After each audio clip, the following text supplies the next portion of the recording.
সেদিন চলে গেছিলাম শ্রীলেদার্সে। অনেকক্ষণ ধরে দাঁড়িয়েছিল পেছনের এই মানুষটি আমার জন্য, কিন্তু আমি আমার প্রাণটা হাতে করে নিয়ে এসেছি জাস্ট আজকে নিউ মার্কেটে। জীবনে মানে লাস্ট টাইমের মতো আজকে আমি র্যাপিডোতে উঠেছি, আর কোনোদিনও উঠবো না। তো চলে এসেছিলাম জুতোর সেকশনে, বাট এখানে এত জুতোর কালেকশন দেখে আমরা দুজনেই ভীষণ কনফিউজড হয়ে গেছিলাম। এতটাই কনফিউজ হয়ে গেছিলাম যে কেনাকাটা বন্ধ করে আমরা ঘুরেই বেড়াচ্ছিলাম ওখানে। একজনের জুতো কেনা হলো না দেখে নিজের জুতো কিনতে চলে এলাম, বাট এখানে এসেও সেম প্রবলেম।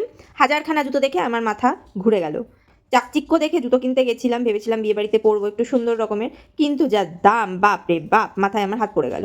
তার জন্যই আমি ভাবলাম থাক বাবা, এখানে জুতো কাটা, এখান থেকেই একটুখানি ট্রাই করে পায়ে একটু পরে কয়েকটা ফটো তুলে দৌড় মারি। পুজো হোক বা নর্মাল সময়, শ্রীলেদার্সের ভিড় কেউ কোনো দিন কমাতে পারবে না। যেমন পুজোর সময় থাকে, নর্মাল সময়ও ঠিক তাই থাকে। লোকের গুঁতো খেয়ে একবার ওদিকে যেতে হয় তো একবার এদিকে।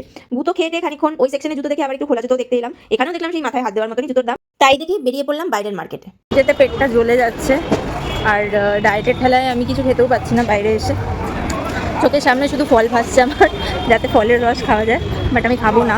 প্রতিজ্ঞা করেছি ফলের রসও আমি খাবো না। বাইরের কোনো খাবারই যখন খেতে পারছি না, তাহলে ফলের রস খাবো না।